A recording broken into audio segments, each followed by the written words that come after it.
కొంచెం ఉన్నాడు సార్ తోసలాడుకునేది ఎందుకు చేయండి సార్ పర్మిషన్ లేదండి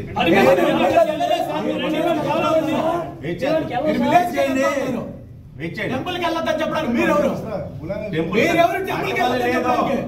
లేదు అక్కడికి మళ్ళీ లేదంటున్నారు. ఎవరు చెప్తున్నారు? మా ఊరికి వెళ్ళొద్దన్నారు, వెళ్ళడం లేదు. హోటల్లో ఉండమని చెప్పారా? ఇవ్వండి. హోటల్లో నుండి బయటకు రానివ్వమని చెప్పి రిటర్న్ గా ఇవ్వండి. మీరు ఎవరు ఇష్యూ చేస్తున్నారు? 10 కోట్ల వాళ్ళ సంఖ్య లాగండి.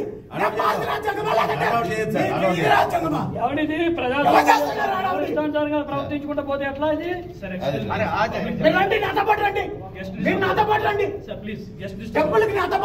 మీరు ఆ విలేజ్ కి వెళ్ళొద్దన్నారు, వెళ్ళండి అంతవరకే. ఎవరు చెప్పారు మీకు? మీ ఇష్టం వచ్చినట్టు ఆడడానికి అది మీ సొంత రాజ్యాంగం కాదు.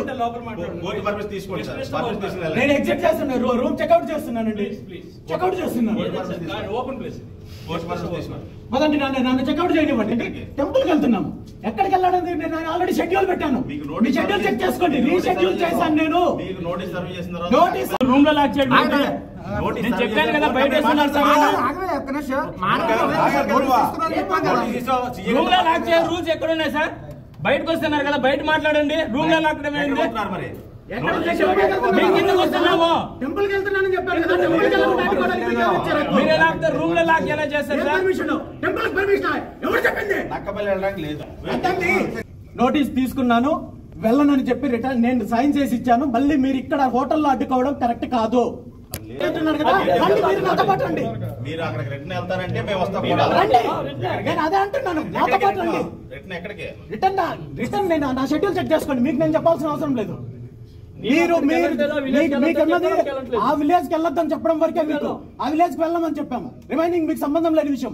నా షెడ్యూల్ నేను పెట్టుకుంటాను. ఎవరితో మాట్లాడేది మాట్లాడండి. మరి నన్ను అడ్డుకోవడం ఎందుకు? ఎందుకు పోతుంది? ఇక్కడ గెస్టులు ఎందుకు ఇబ్బంది పెడతారు? ఇక్కడ ఎందుకు ఇబ్బంది పెడతారు?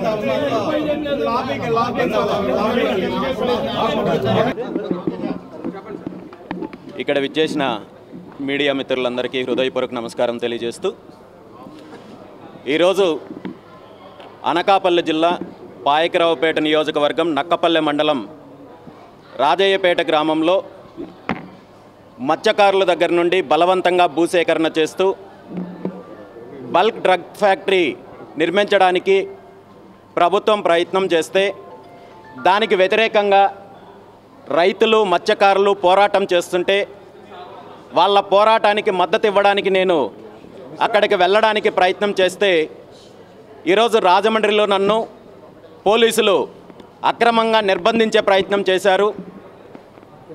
ఈ రాష్ట్రంలో పరిస్థితులు ఎలా ఉన్నాయంటే భారత రాజ్యాంగమో అంబేద్కర్ గారు రాసిన రాజ్యాంగం కాకుండా తాలిబాన్ రాజ్యాంగమో రెడ్ బుక్ రాజ్యాంగం లాంటి వాటిని అమలు చేసే ప్రయత్నం ప్రభుత్వం చేస్తోంది. దానికి కొంతమంది పోలీస్ అధికారులు తొత్తుల్లా వ్యవహరించి దోపిడీదారులకు గూండాదారులకు మద్దతుగా రైతులను అణచివేసే దిశగా, మత్స్యకారులను అణచివేసే దిశగా, పోరాటం చేస్తున్న వాళ్ళని అణచివేసే దిశగా, అక్రమ కేసులు పెట్టే దిశగా ప్రయత్నం చేస్తున్నారు.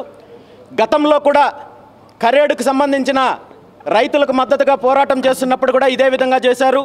అదేవిధంగా నెల్లూరు జిల్లా ఉదయగిరిలో ఏదైతే మైనింగ్ బాధితులకు అండగా నిలబడడానికి పోరాటం చేయడానికి చూస్తే కూడా పోలీసులను అడ్డం పెట్టుకుని అడ్డుపడే ప్రయత్నం చేశారు.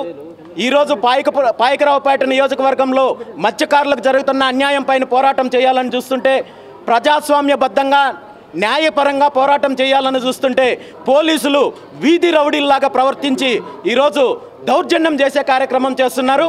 ఖచ్చితంగా దీని మీద న్యాయపరమైన చర్యలు తీసుకుంటానని చెప్పి ఈ సందర్భంగా తెలియజేస్తూ, ఈరోజు ఆ గ్రామానికి వెళ్ళకూడదని నన్ను అడ్డుకున్నారు కాబట్టి ఖచ్చితంగా నేను న్యాయస్థానాన్ని ఆశ్రయిస్తాను.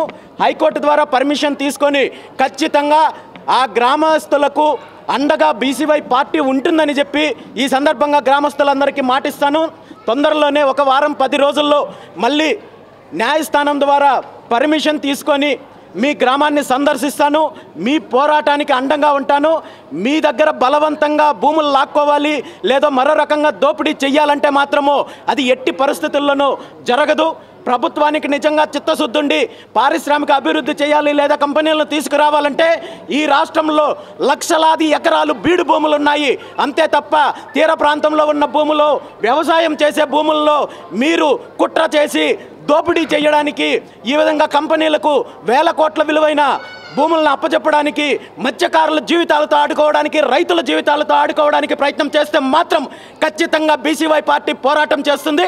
మీకు తగిన బుద్ధి చెప్తామని చెప్పి ఈ సందర్భంగా తెలియజేస్తూ, ఈరోజు గ్రామస్తులను ఎవరినైతే అక్రమంగా నిర్బంధించారో, అక్రమంగా అరెస్ట్ చేశారో వాళ్ళందరినీ కూడా బేషరత్తుగా విడుదల చేయాలని చెప్పి పోలీస్ డిపార్ట్మెంట్ని కోరుకుంటున్నాను.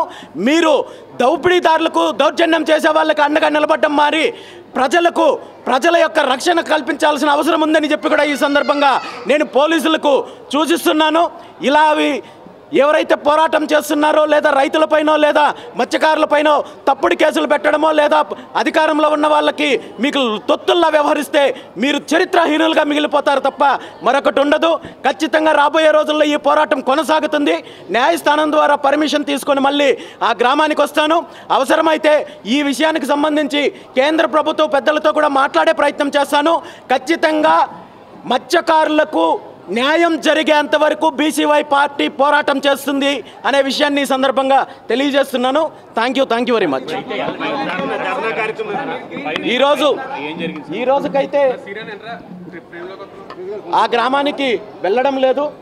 నాకు నోటీస్ ఇచ్చినప్పుడే పోలీసు వాళ్ళకి నేను స్పష్టంగా చెప్పడం జరిగింది.